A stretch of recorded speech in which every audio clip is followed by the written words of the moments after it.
Me and Tyreek was supposed to race since we've been in college. And right now, you got an edge. I had 3 surgeries. So. And you're still ready. I'm still ready. So put it out there. You want to race? Out there. You want to race? I'm still ready. Put it out there. I'm still ready. I'm letting him race.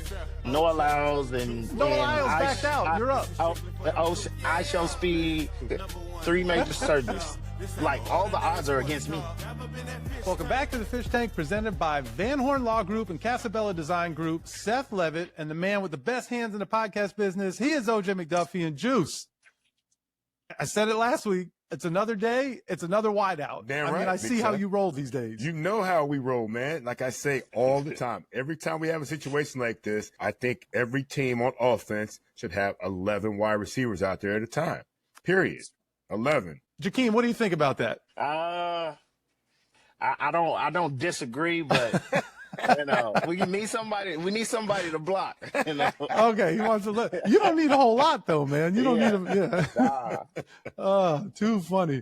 Well, I guess I just spoiled the surprise, but that is Jakeem Grant. Well, Jakeem Grant Sr., we're gonna ask you about that later, but Jakeem Grant diving into the Fish Tank for the first time. We were so excited to have you. Juice, man, I hit him up on Instagram. He got right back. He's like, let's do it. And here we are. So yeah, man. Looking forward I'm to this. You know, I'm always pumped, Seth, about the offense side of the ball, especially in my position, man. So we're going to have a lot of fun with this one for sure. Well, offense and teams. Like, you guys have a lot.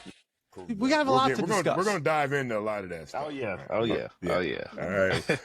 Excellent. You know, Jakeem, earlier this year, we had Albert Wilson on the show, and Big Seth and I think it only makes sense to ask you the same first question we asked him. And that's because this question was about the 2018 game against the Raiders, where you and Albert put everyone on notice, bro. And first, double reverse ends in Albert Wilson hitting you for a 52-yard touchdown. And then Albert breaks free for a 74-yard touchdown, but you come out of nowhere, and at around the 15-yard line, you guys are high-fiving on your way to the end zone. But the fans are still talking about that moment because we don't get moments like that very often, right? And so the Dolphin fans, they're going to remember that forever. Talk about that game, the high five, and, what it meant to, get out to a 3-0 start in such dramatic fashion. So I'll say just from the start, just getting off to a 3-0 start, I would say that team, that 2018 team was the chemistry and I would say the brotherhood that we developed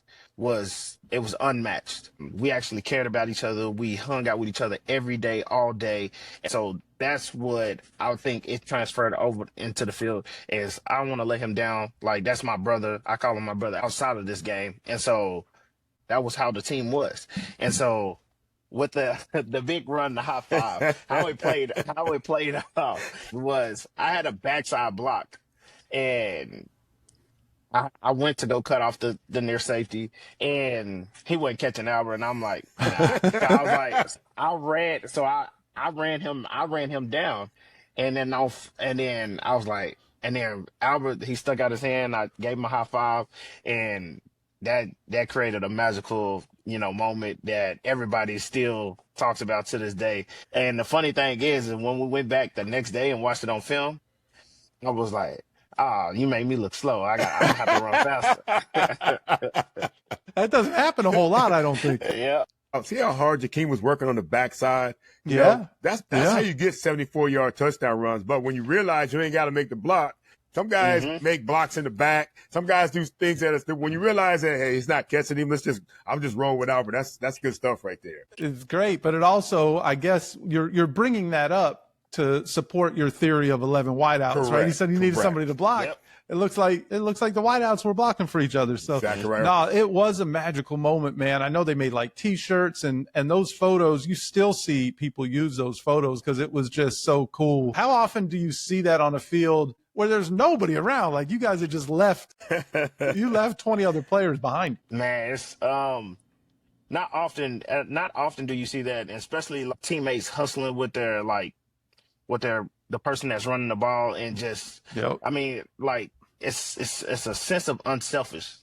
And it's like, I wanted to see my brother shine, and I want to run all the way down to the end zone with him. And that just shows you, like I said, go back previously to tell you that the type of bond me and Albert had and just the type of unit that we had in 2018. Yeah, man. I don't think anybody would argue we didn't get enough of you two guys together because that was I It's so talk, cool. me and him still talk about it to this day. I bet you do. And he, so what was also cool when he was on the show is he told us that he got the high five idea from Tyreek when they were in Kansas City together. So that was a neat little nugget that we didn't know that, doesn't surprise me that Tyreek would find something to do when he's out in the open field. Absolutely. Too good. Well, you had plenty of exciting moments like that we're looking forward to discuss, but we do want to rewind a little bit because this show is about telling your story. And so before you were creating SportsCenter worthy highlights in the National Football League, you were growing up, is it Mesquite? Am I pronouncing that right? Mesquite, Texas? Yeah. So Mesquite, Texas. And from what I understand, it wasn't always easy. It wasn't always easy. It was a tough area that you grew up in. There were elements of gang violence that quite honestly hit far too close from home. Can you just talk about a little bit what your childhood was like and growing up in that environment and the things that you did to try to stay away from things that for whatever reason kept trying to find you? Yeah. So growing up in a single parent home, I'm the middle child of my oldest brother and a younger brother. I went to school in Mesquite, but we stayed in the Dallas area. So I grew up in Dallas my whole life. I just went to school in Mesquite. I went to school in Mesquite because of all the, gang activities and violence, and because I was originally at Dallas Singerville. And so my mom moved me from that school because we were getting in a lot of fights and stuff like that. And it was tough. The environment, especially kids with no father figure in the home, is easily drawn into any type of gang violence or anything of that nature. So my thing was, and being involved in any type of gang violence is my brothers and all that stuff. My mom always told me, you're your brother's keeper. And so it was, you cannot go home without your brother coming back home with you. And so it was basically, hey, if my brother's there, then I have to be there. And what set me apart from straying down the wrong path is I used to sit back and think and say, there's more to life than, being involved in gangs and all of these things and being scared for your life every single day, like not knowing what's going to happen in that atmosphere. And so I used to tell, and it was other people in the group was like, used to tell me, Jakeem, you're the only one that can make it out of where we at. Wow. You're the only one that can do it. So that's also another reason that pushed me to, just do the right thing and just take the right path, is because also there's other people that are around me that seen the potential that I had, and also it's just me wanting just better. I watched my mom struggle to raise all three of us, and I just didn't want that for her anymore or my kids. Yeah, no doubt, man. But it seems like, and ultimately, those decisions that you made paid off. But it seemed like like even when you were a young adult, even when you got to college, things were you couldn't quite escape them. Nope. I know there was an incident with your brother. You tragically lost a best friend. You even had, right? I mean, you had something at a nightclub where, I was reading the details. They were a little fuzzy, but it just seemed like you were trying your best to not be a part of any of these things. And for whatever reason, they were surrounding you. And that's why I tell a lot of kids, especially talking to a lot of kids these days, is sometimes your past come back to hunt you. And growing up in gang violence, like, people don't forget. And so I remember it very vividly. I was out at, it was a party called Crunkness, and we just played, it was a homecoming game. We played Kansas. Crunkness? Yep. Well, okay. And so we, wait a minute, is that an annual party? Yeah, they throw it like every homecoming. Every homecoming. Yeah, every homecoming of every year. And get crunk juice. At Texas Tech, I had a boot on my foot. Actually, all the football players went. Everybody went, and I basically had a boot on my foot because I had a ankle sprain or whatever, and I want to be out with my boys, and I even begged. The funny thing is, I begged my oldest brother. I was like, "Man, just come out with me, oh, wow. or whatever." And he was like, "Nah, I got to work in the morning. I was like, "All right, cool." And so literally I'm sitting there and we talking, fight breaks out. And then all of a sudden, it's everybody rushing and they spraying pepper spray. And then next thing you know, I just feel somebody just hit me right under the chin. And I'm thinking, now my adrenaline's pumping. Now I'm ready to defend myself. I'm thinking that like, oh, now he just hit me. I'm walking out and I'm like, somebody's bleeding. The whole time it was me. And I got, he tried to. tried to take me out right then and there, and one of my teammates, Stewart, he took me to the hospital. I thought I was gonna die from him driving, not from the cut. Like, man, when I tell He you, had to like, get you there, man. yeah, he was. Expeditiously. But the thing is, it's like he was driving and he was driving. He was like, Jakeem, you good? Don't go to sleep. Don't go to sleep. Not looking at the road. I'm talking about not looking at the road. Jakeem, don't go to sleep. Don't go to sleep. I'm like, I'm good. I'm on the phone. I'm on the phone with my mom. I'm like, hey, I just got stabbed. You know how mothers is, broke down in tears. Well, yeah, And then, for yeah. that news, sure. And then my oldest brother, he was furious because I begged him and he didn't go that night. So he felt responsible in a way, like not being there for you, right? Is that wow? Well, sometimes though, in those situations, maybe it's better because your brother might have killed somebody that night. You know what I mean? Because he'd have been that damn mad. You know what I mean? Mm-hmm. And I thank God that he wasn't there, because the first question he asked me when I was just in a hospital bed was, he was like, "Do you know who did it?" Who was it? Who was? Nah, it's over with. My wife was there, and she was distraught. Yeah. And what cleared up, I had like my little iPhone, and I was actually watching the whole time they was cleaning me up. I was watching. I had a movie download on my phone. It was The Incredible Hulk. Okay. And she was like, "Are you okay?" I was like, "Yeah, I'm good. You want to watch The Incredible Hulk with me?" Like that. And so, like, that stopped all her crying and stuff like that. And that's just me. Like, I don't want people to, sit there and have to worry if I'm okay or anything. I just want to, even though that I'm in a life or death situation, I want to make sure that you're okay and I'll be fine. Yeah, football players, y'all are just built different. We are built different. I try to tell people that. I try to tell. Daryl Gardner got shot in the jaw and drove himself to the hospital, right? Remember? I mean, y'all are just. Yeah, absolutely. I remember let's just watch The Incredible Hulk. He's 45, but I don't know, man. I don't know if you can get shot in the face with a 45 and jot yourself in. But hey, but he is built like that. He's built different. That's for sure. That's a whole other conversation. Keith, speaking of family, you talk about your wife and your brother, of course, your mom. The stakes have always been high for you, and your chase to be, in the NFL. The urgency obviously was heightened throughout college because you already had a family of your own at that point. I mean, very few guys, have a family at that point. You got a family to support. I mean, you said your wife, and you now 3 beautiful children now. So you were not only balancing school and ball and sometimes the club, but a family as well, man. So how did you manage all that at such a young age, man? I mean, and then I have to imagine your motivation to get to the league had to make you be more competitive trying to get out there because you had different things. Like for me, I had no wife, no kids, all I had was, I was trying to support my mom.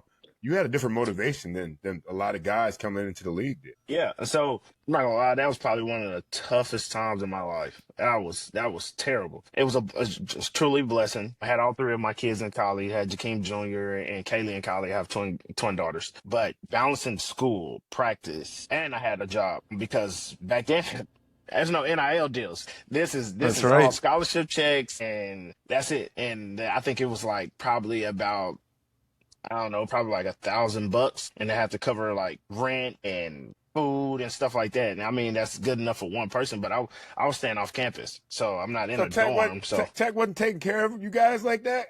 You tell me Texas Tech wasn't. Come on, man. Room and board's got to be part of what they're doing for their best players. I wish. Man, I wish. Don't try and stir something up, Juice.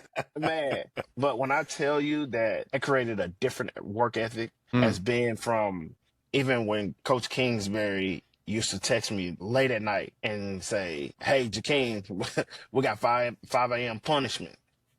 And I'm like, man, I got 3 kids at home, man. I've already got 5 a.m. punishment. Yeah. Right.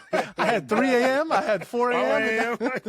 And so that being said, like, and he was like, "I understand that you have kids at home, but I still expect you to make it. Like, if you don't show up, then everybody else gonna have an excuse." And so when I tell you I was there, only time I really got sleep is whenever it was our away game. Anytime we get ready to get on the plane, and I was the first person on the plane, I was knocked out before the plane even took off. I bet. I was out.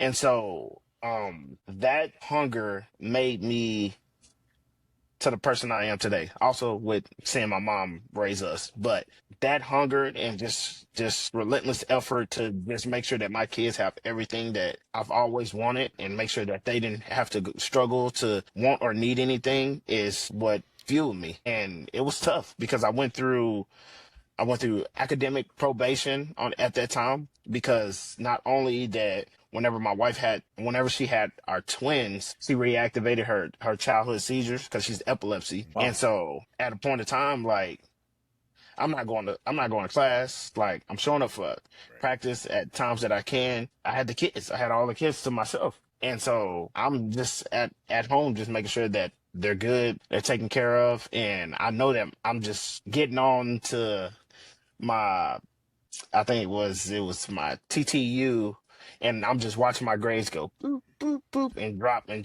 Oh, and I'm man. not turning in assignments, and I'm like, and then like I'm having my academic advisor, Rodney Lackey, and Audrey Branch was just like, Jakeem, like your grades. I'm like, I don't know what to do. Like I have kids, and I'm putting them first, and so There's only so much bandwidth, right? yeah, and they worked with me, and I was on academic probation. I was basically ineligible to practice with the team until I got my GPA up to like a 3.0, and the NCAA wanted to see that, and so I had to work out by myself while still taking care of the kids, going to work, and also taking extra summer classes that I didn't even have on there to jump my GPA up. And man, when I tell you that was hard, I'm talking about writing papers after papers, and come on, college athletes, we're not trying to do nothing but play football, Right. So, and I'm like, man, I'm talking about I put the pedal to the metal and I did whatever I could do to get back on the team. And not only whenever they reinstated me, the eligibility to play and practice with the team, it was another bump in the road because I went in there and I talked to Coach Kingsbury, and he sat me down in the office. He said, I understand what you're going through, but I hold you to a higher standard, and that's still unacceptable. Mm. And he said, I'm going to start you at the bottom of the depth chart.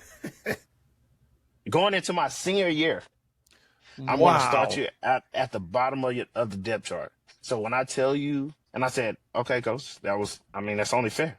When I worked my butt off to get to first string, and I didn't miss one practice my senior year, not one. And Seth, sometimes when you're at the bottom of the depth chart, now you're the show team for your starting defense. So Juice, what do you know about the bottom of the depth I've chart? been there, Big Seth. Come on, man. Come on, Juice. We starting this shit already, Seth? I've been at the bottom of the depth chart. When not as a senior, I wasn't, but I'm saying, as a freshman, as a sophomore, I was close to buying it. But my freshman year, I was at the bottom of the depth chart. But I'm saying, though, you're doing show team for the defense. So I'm sure Jakeem was tearing their ass up, Big Seth. Man. Tearing their ass up. Every day. I'm talking about talking trash, I'm talking about like they was like, and then my teammates, they love me, but they let me have it. Right. You lucky to be even out here. You lucky they let you back. Like damn. I'm talking about. Wow. Yeah. I was like, it sounds like they might have been, given a message to deliver. That's what it sounds like. Because Kingsbury, like they was upset because let's call a spade. I was the only receiver going into my senior year. Like Pat, we had other receivers that can basically maintain, but to change the game and to, win ball games, it was just me by myself. And so they was mad at me as well. Yeah, counting on you. Yeah. Makes sense. Well, so if anybody's listening and for some crazy reason they don't know where you went to school, piece it together, right? You just said Pat, you said Cliff Kingsbury. You're a Texas Tech Red Raider. And believe it or not, you are the fourth Red Raider to be on this show. So we've had Zach. Nice. Yeah, Zach Thomas twice, Wes Welker, and even Zebby Lethbridge has been on the show. So, yeah. So we've got a long history with the Red Raiders. Right. But like those other guys, despite everything you just detailed, you also were doing your thing there. So between Kingsbury's offense, between Patrick Mahomes, which how cool is that, right? Before he became Patrick Mahomes, you had him slinging the rock, and your dynamic playing skills. You guys put up that offense was like a video game. The numbers you guys would put it up. Juice, listen to Jakeem's senior year stat line. 90 receptions, 9-0, 1,268 yards receiving, 10 touchdowns by air. He ran for 2 more touchdowns, and he took 2 kickoffs back to the house. How fun was it to be a part of something like that? Man, it was great, especially when I got Pat. Yeah. He made it a lot easier.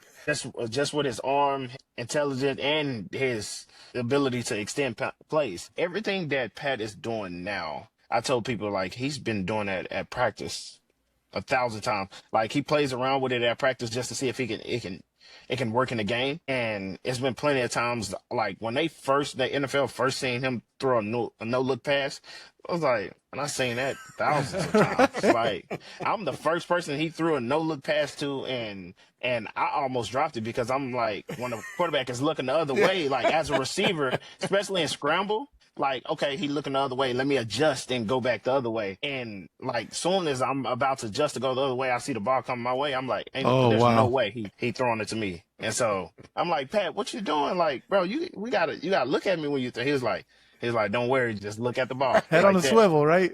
I said, all right, you got it. And so, but man, my senior year was so fun, and it was unbelievable. And especially from the returns aspect, it was great as well. But I didn't have any blocking. None. And I remember meeting with a couple of NFL coaches. It was like, I don't know how you had 2 returns or how many you had.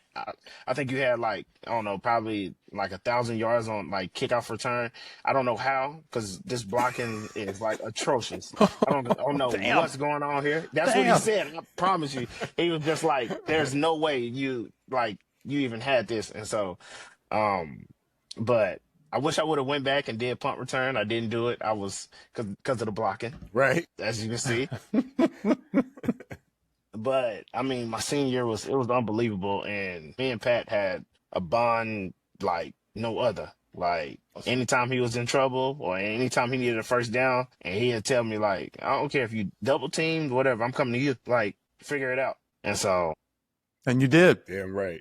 And you did. So, but despite all that, man, and those numbers are sick, you have that kind of production. You didn't get an invite to the Senior Bowl, and you didn't get an invite to the NFL Combine. How much of a slap in the face did that feel like? I'm talking about that slap. It might be a kick, whatever you say it. I mean, I'm watching guys don't even have the stats that I have. I'm watching guys that's like, not even if they would have went to the same school, if we went to the same school as each other, like I'm like, bro, you wouldn't even be playing. Like, you wouldn't get the ball.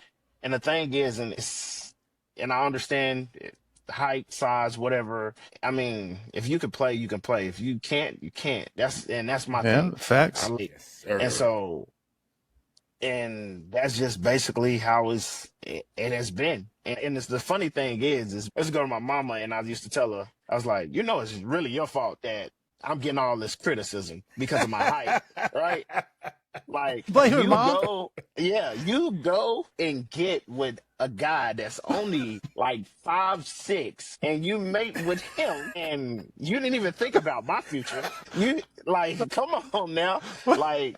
It's not my fault.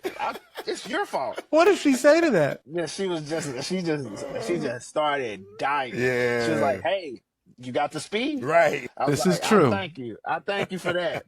But I would like, you couldn't get with somebody that had height and speed. Like, come on, like, you didn't think about your kids here, right? So, but. It's so crazy, Keem, because in the future, you're like, damn, you look at taller women, like, okay, you know what I mean? I should have bred with. Yeah, I see a railroad out. I'm like, I might need to get with somebody that's 6'5", to even it out. God, that's too funny. Oh my God! All right, too funny. We'll leave that right there, Big Seth, because I told my mom some of the same things, and she said, "Boy, you don't shut the hell up." But anyway, you might have been a part of the NFL Network's Undrafted documentary, that series right there, which was really well done. But when the 2016 draft rolled around, you were indeed drafted as a Miami Dolphins select you in the 6th round. Talk about what it meant to get that call, because I know what it meant when I got my call. And Seth, don't say anything about that. After everything you had overcome, and then we also have to discuss that sick draft class that you were part of as well. I mean, Big Seth, check this group out right here. Right? Yep. Larry Tunsil in the first round. David Howard in the second round. Kenyon Drake in the third. And my man Jakeem in the sixth. That's a badass group, bro. Talk about that group right there in that draft class. Man, so I played against Xavier Howard multiple times, and me and him knew each other going into the NFL draft. Of course, he was at Baylor. I was at Texas Tech. And so we played against each other plenty of times, and we knew each other. So it was always that rivalry right there. That always sparked it. Tunsil, that's my guy, man. That is my guy. One of the best tackles in the game, hands down. We got Drake. Boy, that is my boy. He's one good character, man. He's a character. I remember he used to always tell me, he was like, I'm the fastest in our draft class. I said, yeah, whenever you got drafted and I wasn't drafted yet. Yes, you was. Before you got drafted. Through three rounds. Yeah. Through three rounds, right. So, but that's my boy. And it was like, and the ability that he had was incredible. Especially his afterburners, it was a wrap. And as y'all seen, he showed it promisingly super duper early, and and I thought I was expecting him to be one of the top in the game. And so, but our draft class was unbelievable. And a lot of us are still, me and Tunsil are still playing to this day. And we're continuing to just try to, show up for that 2016, draft, see how far we can take it. Obviously, Tunsil, you talk about the talent. I mean, he's teams have gotten given up a boatload for his services back in the crazy. He's still reproducing, as we might want to call it. You know what I mean? Still doing it. What is happening here? I know, right? What is happening here? All right, I'm gonna hit this next one, Juice. What if going bankrupt was the best thing that happened to you? Whether it's your wages being garnished, car repossessed, house foreclosed, or you're suffocating with debt, a good bankruptcy attorney can give you peace of mind that you need and deserve. My name is Chad Van Horn from Van Horn Law Group, and I've personally seen people thrive after filing for bankruptcy. The shame of bankruptcy is just a ploy to keep you in debt forever.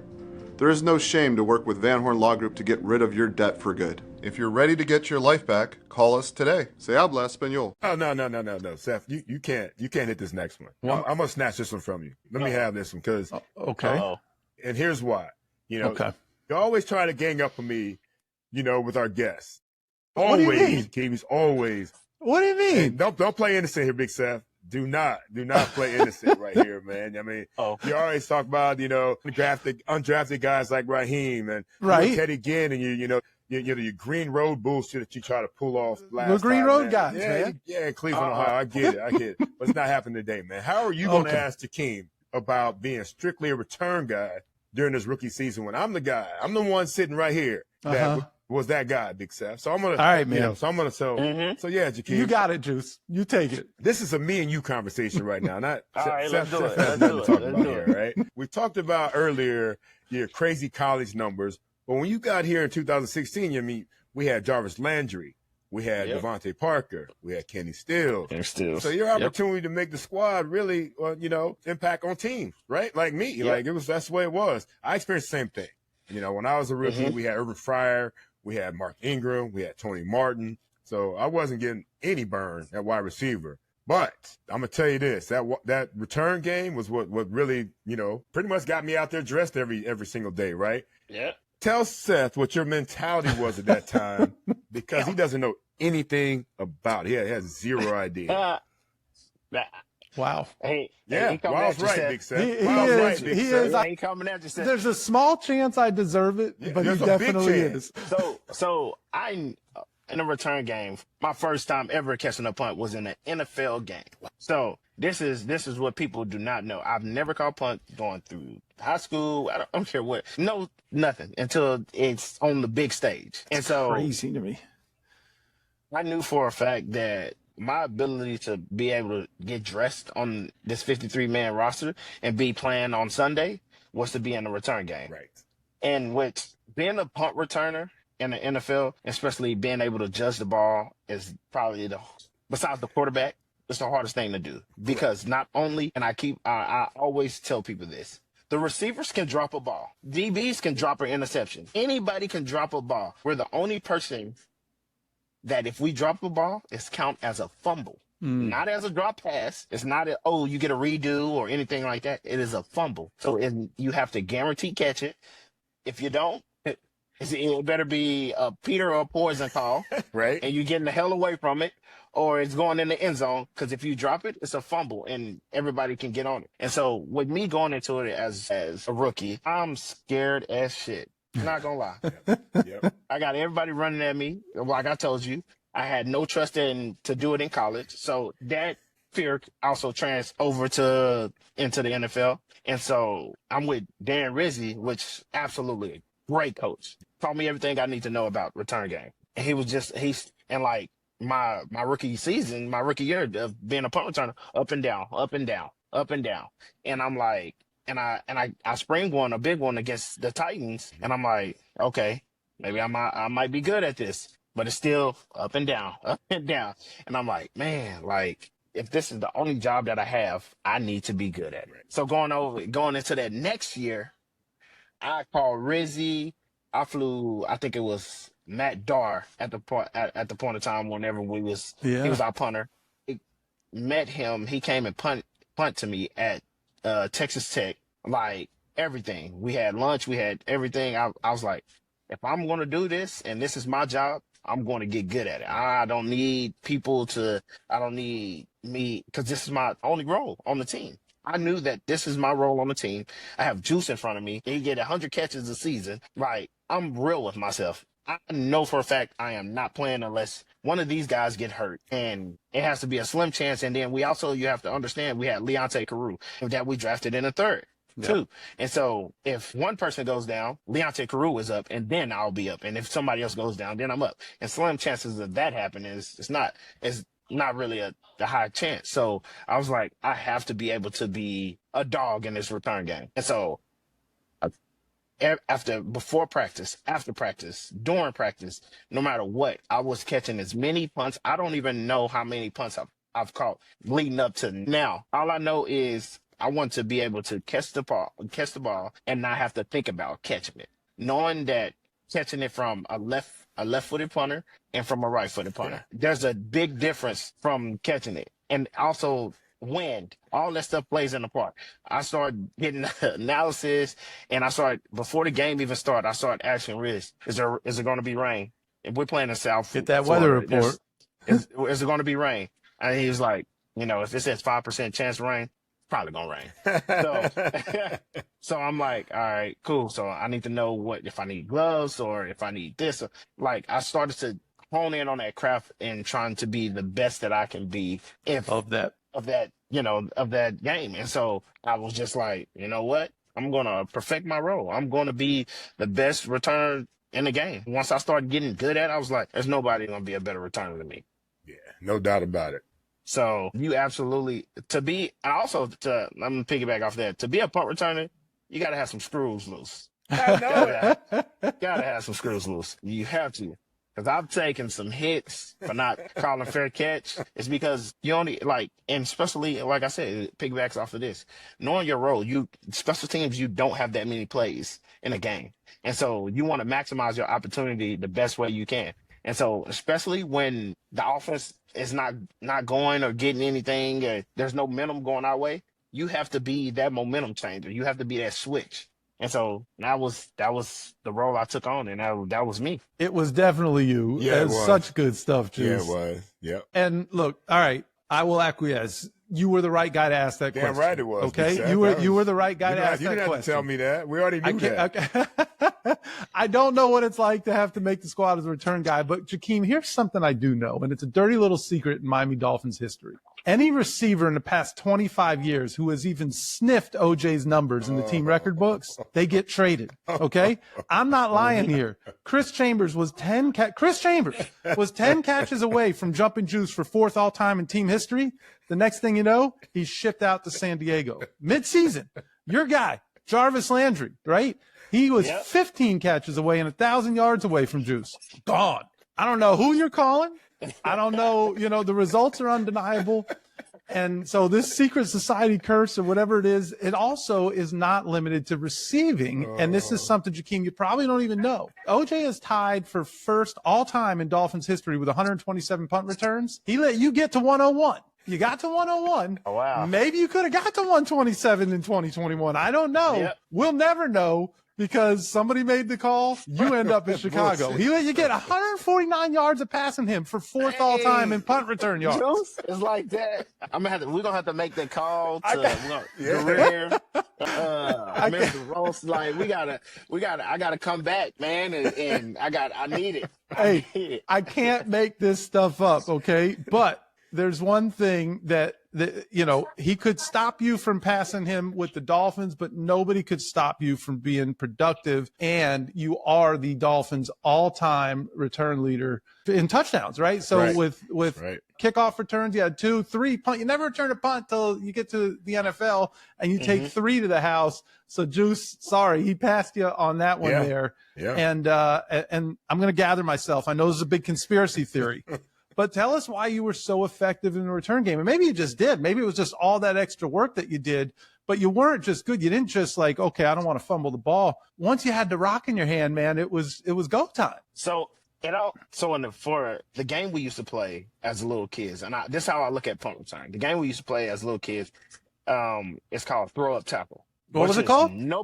Throw up tackle. Okay. So you throw the ball up. It's like 10 people. Yep. Versus 1.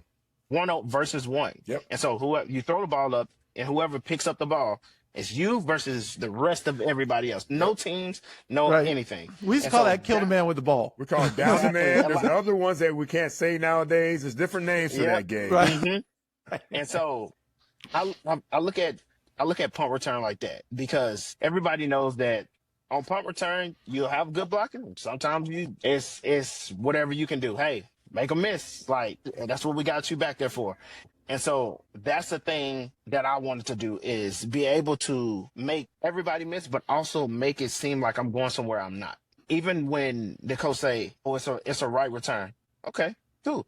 I'm going to go left to make it think that it's a left return, but I know exactly where I need to get back to. And so I think that me learning and understanding how the coverage unit covers or how strong of a leg that they have in the game. And I also do all this, like I said, the analysis and everything before I even get to the game. And so that whenever I'm in the game, I just let my athletic ability take over because I've already studied you to the T before we even got to the week of playing you. Once the game is over and we're doing film review and stuff from the game, I'm already looking at the punter and the coverage team. Who is your best gunner? Who is this? And especially like I will say when we used to play against the Patriots, I always used Matthew Slater was the best gunner that they had.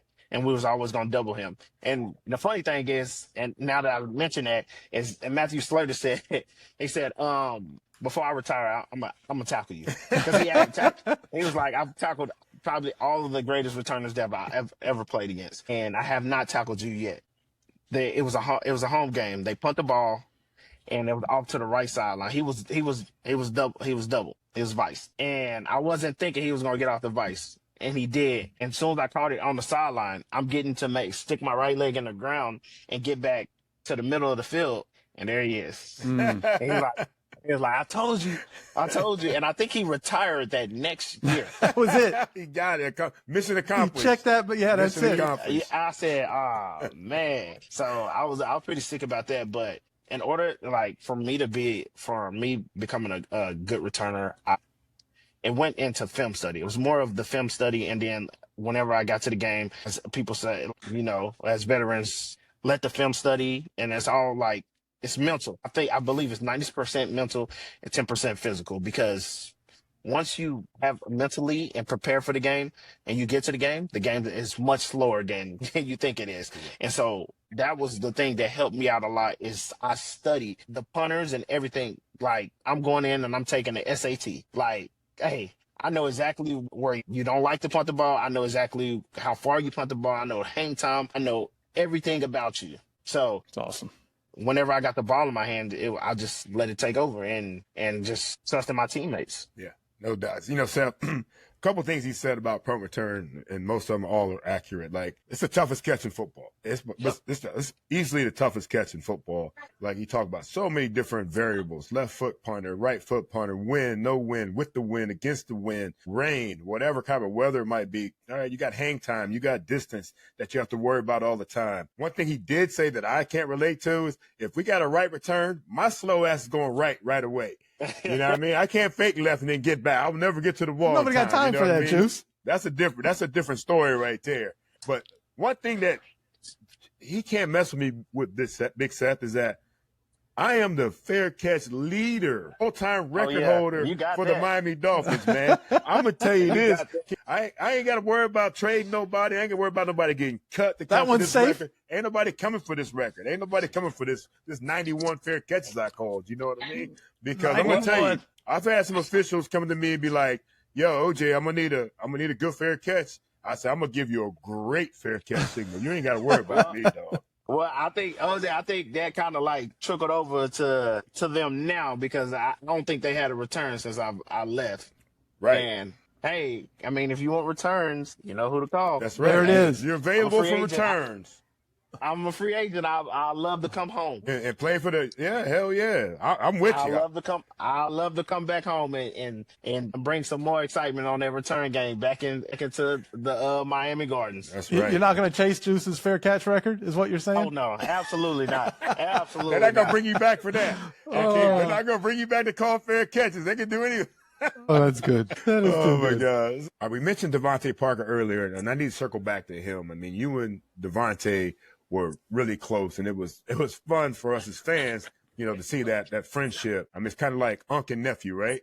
Yep. Yep. From the team social media accounts to the cartoon DeVante developed about his life, you guys seem like you were always together. I mean, what made the two of you connect like that? And do you guys still maintain that friendship? Yes, we still talk to this day, every day, all the time. I check on his kids, he check on mine. I check to see how he's doing and stuff like that. Like, we talk every day. Like, Uncle Neff is not a made-up thing for the Dolphins. It was something that just transpired. One day he was like, nephew, like that. I said, what up? Like that. So after that, it took off. It just ran with it. And so, but I think what made us closer is because he was going through injuries at a time where he was on the chopping block, on the trading block or whatever, right before, I believe, the Houston game, where we only had 3 receivers up that game. It was me, Danny Amendola, DeVante Parker, and that's it. Everybody else was like kind of hurt. And DeVante, I think he was just coming back from like a minor little soft tissue injury or something like that. And everybody was talking about how he's injury prone, how he's this and that, and saying this. And so as you know, a professional, like, yeah, we're told not to read comments and stuff, but sometimes it get to you. Like, I don't care how much of a thick skin you have, sometimes it get to you, and sometimes it hit home. And so he was going through it, and I was like, bro, you one of the best receivers I've ever seen play. You're a dog. Don't worry about it. Like, go out there and show them who you are. Go out there and ball out.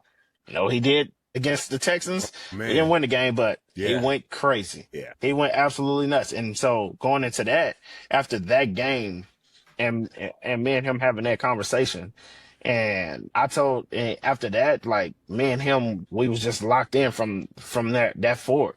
He was like, King, you always have my back. Like, you talk to me, and you just motivated me to just, you know, not worry about what the critics say, and just push me to be better and just grind. And so after that, as you can see, his career went just like that.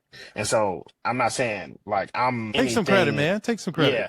I'm not taking those guys, man. I'm gonna tell you, Keem, I had some of those guys too, man. That, you know what I mean. That, you know, you need a positive voice in your ear, man. Sometimes, because everything else is. I didn't have to deal with social media like you guys deal with, man. Yeah, you know what I mean. And I'm the type of brother type. I just want to see you shine. That's it. Like, I want to see you shine. I want to see you do.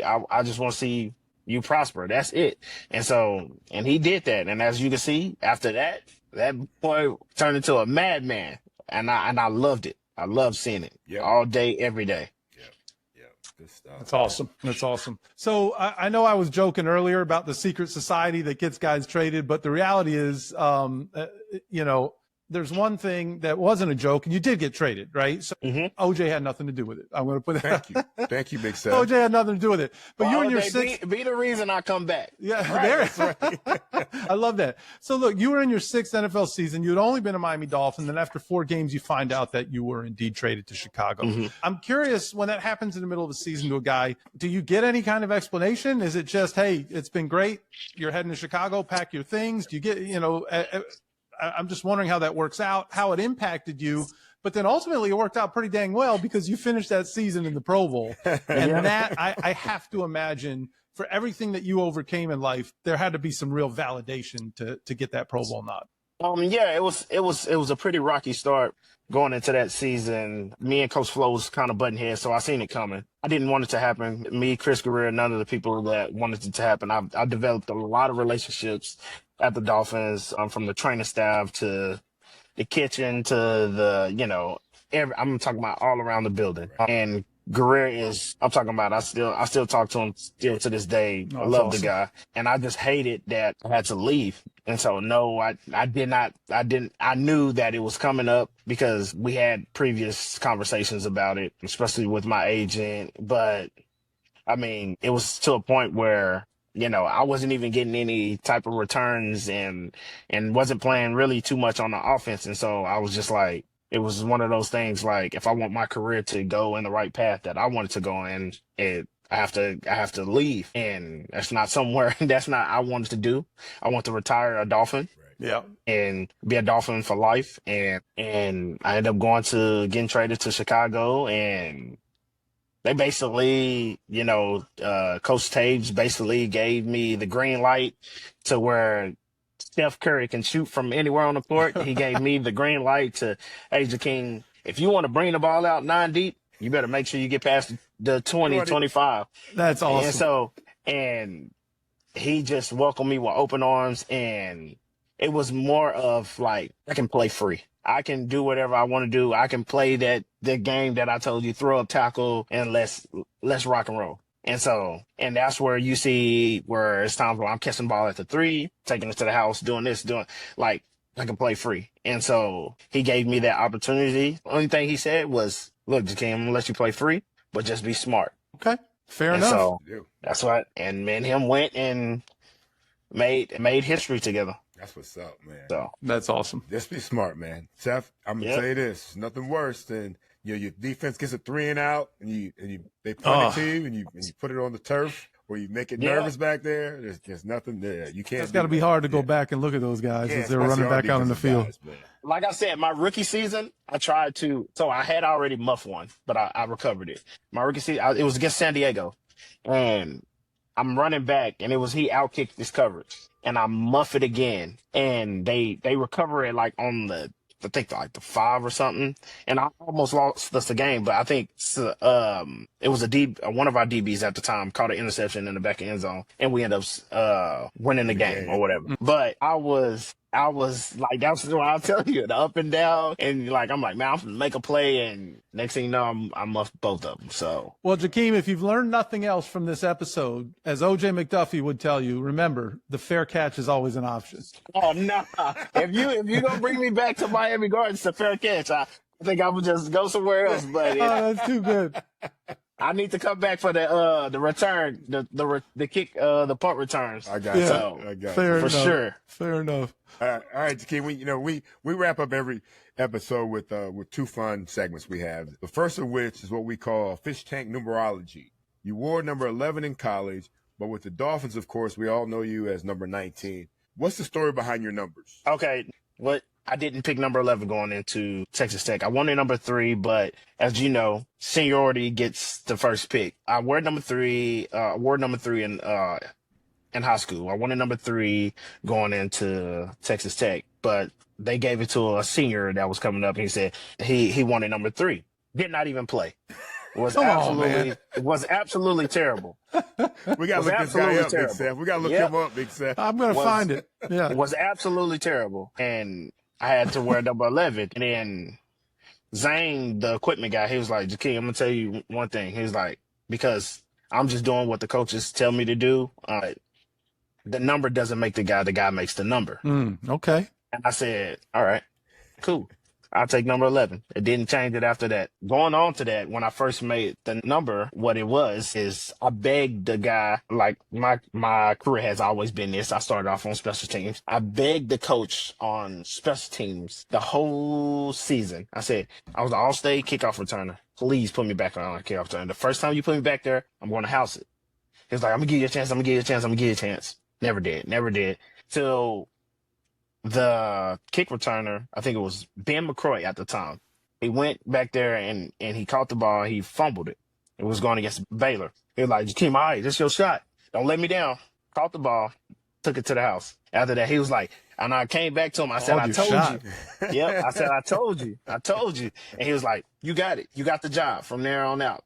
Then going into the NFL, get drafted by the Dolphins, and they gave me a number choice. Gave me like 16 or all the things. They said 19. And they was like, and they told me, they was like, you don't want to pick number 19 because usually the number 19 has a curse. Anybody has 19 doesn't stay as a Miami Dolphin. They either get traded or anything like that, or they don't do good with the number 19. I said, and I told my agent, he was like, what number do you want? I said, I want 19. Nice.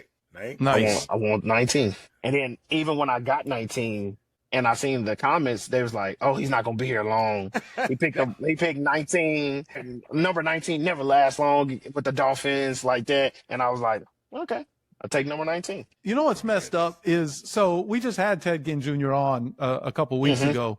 And Ted wore 19, and he was only here 3 years. And we talked about his career and the way things went and didn't go. But he was also a spectacular returner. He had three returns for touchdowns. So in the return game, 19 has done pretty well. Damn right it is. Yeah, exactly. Zero fair catches. Zero fair catches. Too good.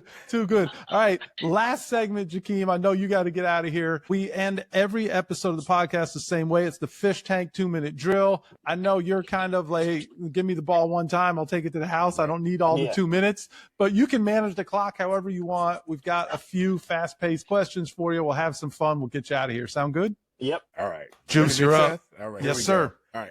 At your Texas Tech Pro Day, you were clocked digitally with a 4.3440, but one scout hand timed you at 4.13. What time was accurate? The 4.1. I never ran a 4.3 since I've been in college. That's what I'm talking about.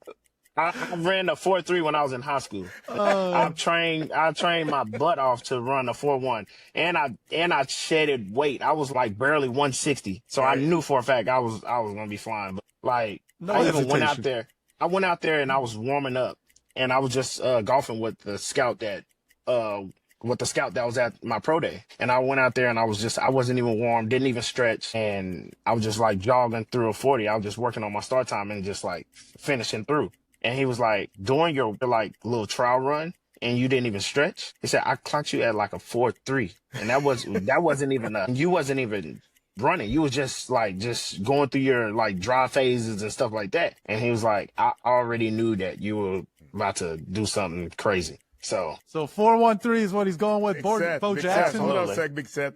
That's why he should have been in combine. He'd break the 40 record at combine. Well, that's a great point. I don't know who the hell was running the clock over at Tech, but that's another question. We'll have to get to Zach with that one. Yeah. So, all right, I've wanted to ask you this. In 2020, we noticed that you went from being Jakeem Grant to Jakeem Grant Sr. But Junior was born back when you were in college, right? We already established this. So what sparked the change where all of a sudden you became Jakeem Grant Sr.? I was trying to get it put on my jersey earlier, but I didn't know that you had to go and you got to get it put on a driver's license. You have to do this. You have to do all the other credentials to get it put on your for the NFL to approve it. But also what made me do it is because one of my favorite players growing up was Steve Smith. I was wondering if it had something to do with Steve Smith. He went from Steve Smith to Steve Sr. And so I was like, man, that's dope. And so that also made me want to do that as well. I was wondering if that. Okay, cool. Yeah. Clock is running. That's great. I got the answer. All right, Keem. Like Dominic Wilkins, you've been a human highlight reel throughout your career. But of all the big plays you've made in your career, which is your favorite? I would say the return against the Rams. Not even the one against the Packers, but the return against the Rams, because going into it, he didn't allow a return in years or whatever. And he came to me during the pregame and said, you're not going to get a return from me today. Oh, okay. Punter's And so talking trash. Yep. And I said, well, you better punt it out of bounds. He left it in the middle of the field. Right. Two-way So goals. good. I think that's going to be the title of this episode, Juice. Jakeem Grant, you better punt it out of bounds. Okay, last question. We started this show with a question we also asked Albert Wilson. We're going to do the same thing. We're going to end it the same way. We asked him this question as well. If Juice and I set up a 2x200 race, it's you and Albert Wilson, and you're racing Tyreek Hill and Jalen Waddle. Everybody's in their prime. Who takes home the gold? We do, of course, 100%. No hesitation. I'm going against Reek. He got Waddle. I got Reek. Man, no fear. Me and Tyreek was supposed to race since we've been in college, and right now you got an edge. I had 3 surgeries, and you're still ready. I'm still ready. So put it out there. The challenge is out there. You want to race? I'm still ready. Put it out there. I'm still ready. I'm letting him race.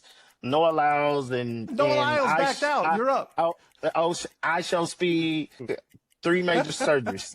Like, all the odds are against me. So you got it. So it's there's no reason you should lose. That is the 2-minute drill. Yes, it is. Too fun. Jakeem Grant Sr. put it on his jersey. Man, this was a lot of fun, Jakeem. Really, really enjoyed it, bro. Thank you.